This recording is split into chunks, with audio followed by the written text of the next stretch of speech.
Hello दोस्तों, आप सभी का स्वागत है जीके सक्सेस चैनल पर। लुसेंट प्राचीन भारत का चैप्टर शैव धर्म को सरल भाषा में समझने का और आसानी से याद करने का प्रयास करेंगे।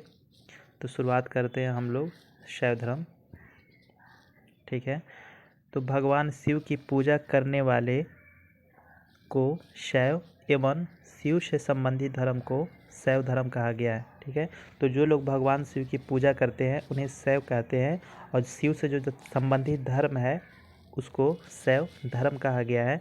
शिवलिंग उपासना का प्रारंभिक पुरातात्विक साक्ष्य हड़प्पा संस्कृति के अवशेषों से मिलती है। आज जो शिवलिंग की जो उपासना की जाती है उसका प्रारंभिक साक्ष्य हड़प्पा संस्कृति के अवशेष से मिलता है। ऋग्वेद में शिव के लिए रुद्र नामक देवता का उल्लेख है।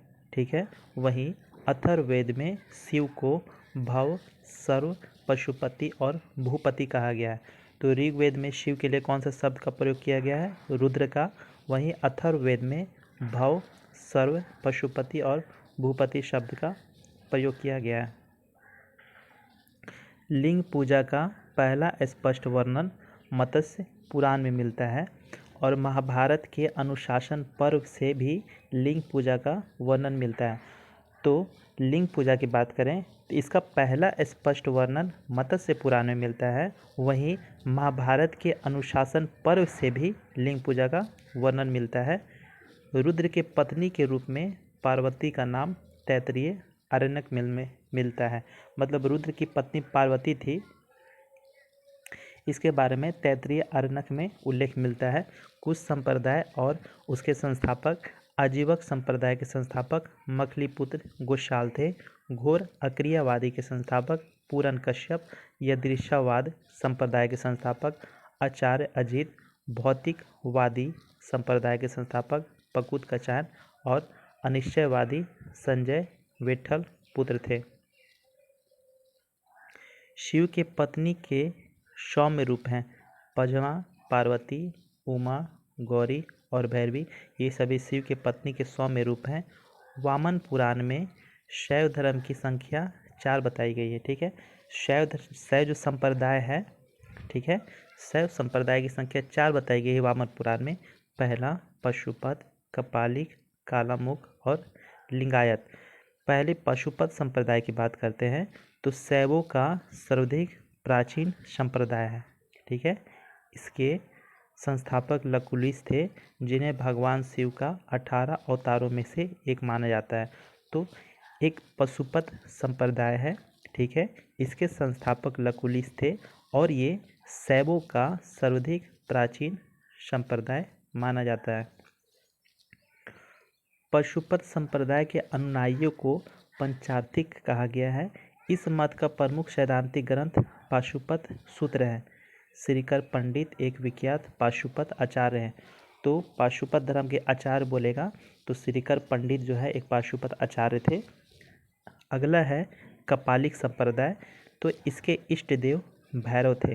ठीक है, जो कपालिक संप्रदाय के लोग हैं इनके इष्ट देव भैरव थे, और इस संप्रदाय का प्रमुख केंद्र श्री शैल नामक स्थान पर था।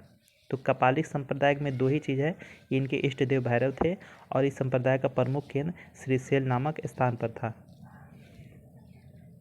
अगला है कालामुख संप्रदाय। ठीक है, तो इसके अनुयायियों को शिव पुराण में महाव्रतधर कहा गया है। इस संप्रदाय के लोग नर कपाल में ही भोजन, जल, शूरापान करते थे और साथ ही अपने शरीर पर चिता भस्म लगाते थे। ठीक है, अगला है लिंगायत संप्रदाय। तो ये संप्रदाय दक्षिण भारत में प्रचलित था। इसे जंगम भी कहा जाता था। इस संप्रदाय के लोग शिवलिंग की उपासना करते थे। शून्य संपादने लिंगायतों का प्रमुख धार्मिक ग्रंथ था। बासव पुराण में लिंगायत संप्रदाय के प्रवर्तक अल्लू प्रभु, ठीक है, अल्लभ प्रभु तथा उनके शिष्य बासव को बताया गया है। इस संप्रदाय को वीर शिव संप्रदाय भी कहा जाता है। बासव व उनका भतीजा चन्ना बासव कर्नाटक के कलचुरी राजाओं के दरबार में रहते थे।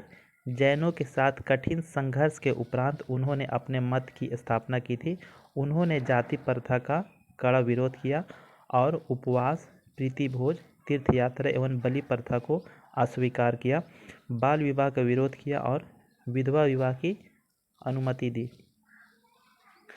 12वीं शताब्दी में राजा कुलोत्तुंग द्वितीय के शासनकाल में सेक्की कल्हार द्वारा लिखित तिरुतुदर पुराणाम, जिसे थिरुटोंडा थोगई के नाम से भी जाना जाता है, तमिल में 5वें वेद के रूप में माना गया है। ठीक है, तो तमिल में 5वां वेद किसको माना गया है? तो तिरुतुदर पुराणम को, जिसके लेखक जो है सेक्किलहार हैं, और यह शैव परंपरा में 12वीं पुस्तक भी है। यह भगवान शिव की पूजा के लिए समर्पित एक भक्ति पाठ है और इसे तमिल शैववाद में एक महत्वपूर्ण कार्य माना जाता है। यह पाठ तमिलनाडु में भगवान शिव के भक्तों द्वारा व्यापक रूप से पढ़ा और सुनाया जाता है। इसे तमिलनाडु में शैव परंपरा के अनुयायियों के लिए आध्यात्मिक ज्ञान का एक महत्वपूर्ण स्रोत माना जाता है। यह तमिल शैववाद के विविध कवियों, 63 नयनारों की कहानियाँ बताता है। 10वीं शताब्दी में मतेंद्र नाथ ने नाथ संप्रदाय की स्थापना की। ठीक है, नाथ संप्रदाय की स्थापना मतेश नाथ ने की थी। इस संप्रदाय का व्यापक प्रचार प्रसार बाबा गोरखनाथ के समय हुआ। गोरखनाथ ने वन व्यवस्था तथा ब्राह्मणों के विशेष अधिकारों की आलोचना की। उनके द्वारा प्रतिपादित सिद्धांत को तंत्र कहा गया। जो बाबा गोरखनाथ ने जो सिद्धांत प्रतिपादित किया उसे तंत्र कहा गया।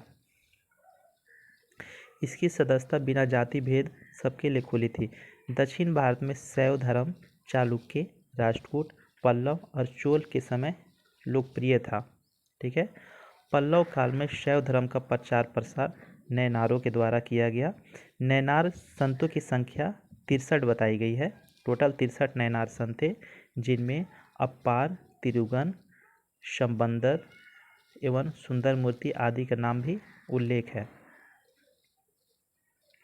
पशुपतिनाथ मंदिर के बारे में हम लोग पढ़ेंगे। पशुपतिनाथ मंदिर ये नेपाल की राजधानी काठमांडू से 3 किलोमीटर दूर उत्तर पश्चिम में बागमती नदी के किनारे देवपाटन गांव में एक शिव मंदिर है। ठीक है, तो पशुपतिनाथ मंदिर एक शिव मंदिर है और ये नेपाल के काठमांडू से उत्तर पश्चिम में स्थित है। नेपाल के धर्मनिरपेक्ष राष्ट्र बनने से पहले यह मंदिर राष्ट्रीय देवता भगवान पशुपतिनाथ का मुख्य निवास स्थान माना जाता था। इस मंदिर के परिसर को सन 1979 में यूनेस्को विश्व संस्कृति विरासत के रूप में सूचीबद्ध किया गया। मुख्य मंदिर का निर्माण वास्तुकला की नेपाली पैगोडा शैली से हुआ है। एलोरा के प्रसिद्ध कैलाश मंदिर का निर्माण राष्ट्रकूटों ने करवाया। ठीक है, चोल शासक राजराज प्रथम ने तंजौर में प्रसिद्ध राजराजेश्वर शैव मंदिर का निर्माण करवाया, जिसे वृद्धेश्वर मंदिर के नाम से भी जाना जाता है। कुषाण शासकों की मुद्राओं पर शिव एवं नंदी का एक साथ अंकन है। शैव अद्वैत विचारधारा के मुख्य प्रवर्तक श्रीकांत शिवाचार्य है। इनके अनुसार शिव और ब्रह्मा एक और समान है। तो इस चैप्टर का हमने बहुत अच्छे से समझने का प्रयास किया। ये वीडियो आपको कैसा लगा? अगर इससे संबंधित आप सुझाव देना चाहते हैं तो प्लीज़ कमेंट में ज़रूर बताएं। Thank you.